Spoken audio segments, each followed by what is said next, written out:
پسرک خوشگل من کرم پوشیده، رو رخت خواب مخمل آبی خوابیده.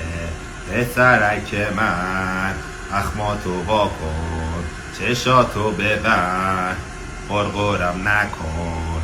بابا بگی بخواب دیگه ساعت 12 است، میخوام برم سریال وحشی رو ببینم.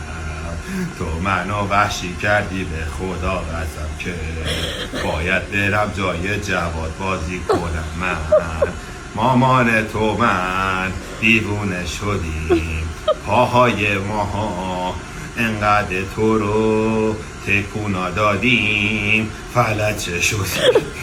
بابا داده چشاتو یه خورده تنگتر کن، حداقل ادای خواب و برای مدت بیار. ساعت 12 بذاره که من